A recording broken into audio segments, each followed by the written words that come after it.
Anong sabi ni Duterte? Wala akong pakialam kung walang pondo ang gobyerno. Basta para sa estudyante, pipirmahan ko. Kaya nagkaroon ng libreng kolehiyo sa ating bansa, mga bugok na estudyante.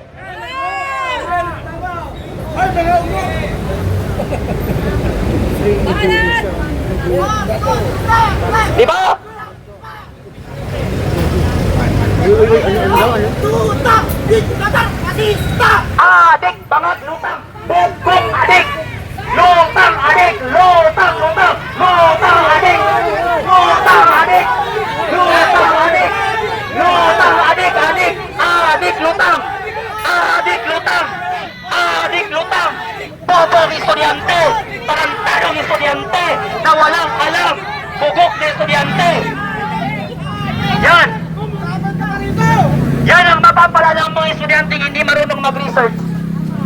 Bakit? Ano ang tinuturo ng mga profesor nila?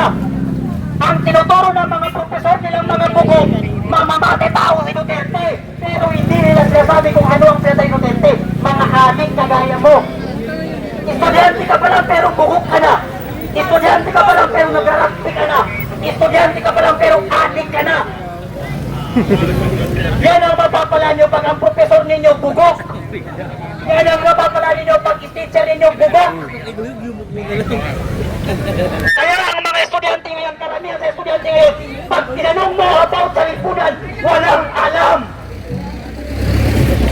Kasi imbis na araling panglipunan ang tinuturo ng kanilang profesor, Duterte war on drugs ang tinuturo ng profesor nila. Kaya yan ang napapala ng mga estudyante ngayon. Walang laman ng utak, bulag sa katotohanan. Diba? Paano mo sinasabing diktador si Duterte? Paano sinasabi ng mga estudyante na si Duterte ay diktador? Sino ang diniktadahan ni Duterte noong panahon niya? Nakita niyo ba yung mga komunistang pangit noong time ni Duterte? Kayong mga komunistang pangit noong time ni Duterte, ano ang ginawa sa Duterte nung mag-rally kayo? Walang alambre sa kalsada. Sinasabayan pa kayo ng pulis magmarcha. Binibigyan kayo ng pagkain. Ibinok kayo sa hotel. Tapos sasabihin mo si Duterte diktador, bugok ka palang estudyante ka eh.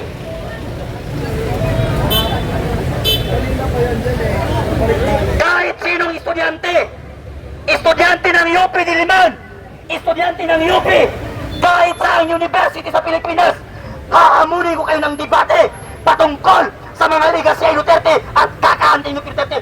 Kahit anong baksa, kahit saang scholar, kahit saang university, magpakita ka sa akin at tumarap ka sa akin ng debate. Kahit sino sa inyo mga estudyante, wala akong aatasan sa inyo sa debate patungkol sa kung anong legasya ni Duterte at kakaantin ni Duterte ninyo.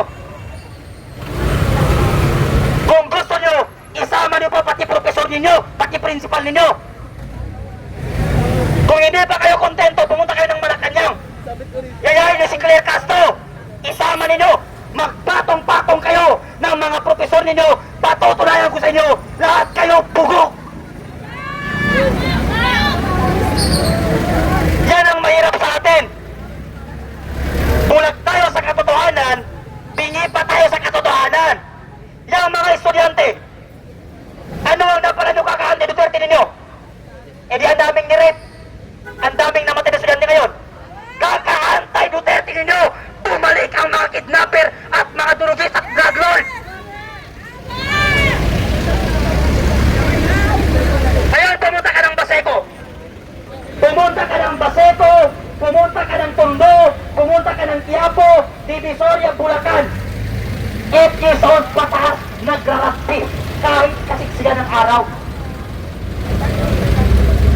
Tapos anti-Duterte, mag-anti-Duterte kayo hanggang sa dulo. Ipa-impeach nyo si Sara hanggang kayo mga estudyante matauhan kayo sa pagiging bobo ninyo. Sayang ang baon ninyo. Yang magulang mo 24 hours na mamasada, nagko-construction worker para may pambayad sa tuition fee, pambili ng uniform mo, pang baon mo.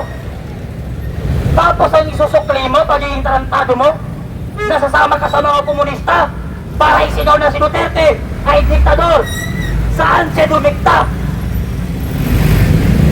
Sinong profesor ang nagturo estudyante para sabihin ng mga estudyante ngayon na si Duterte ay isang diktador.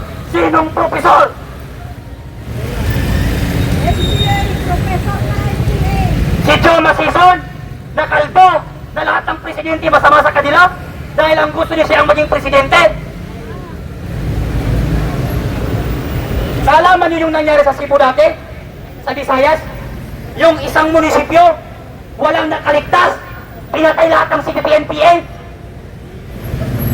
Pati trabahante staff, pinagpapatay nila. Nagingay ba kayo?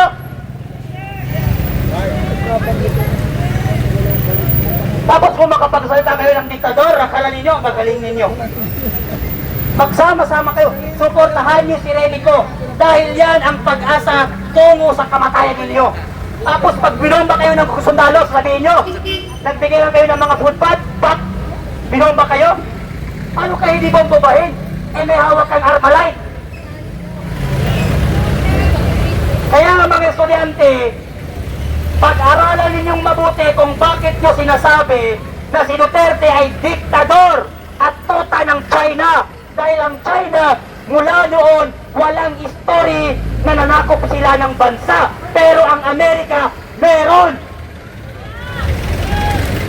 Kung hindi dahil sa mga singkit na yan, sa mga Chinese na yan, lahat kayo patay na nung pandemic. Bakit?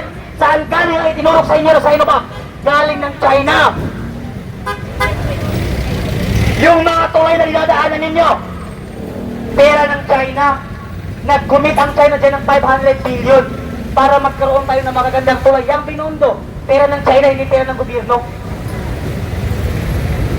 Ano pa? Ilang eskwelahan ang pag-aari ng China sa Pilipinas na libre? Napakarami. Ilang hospital ang meron sa Pilipinas sa pag-aari ng mga singkit na yan?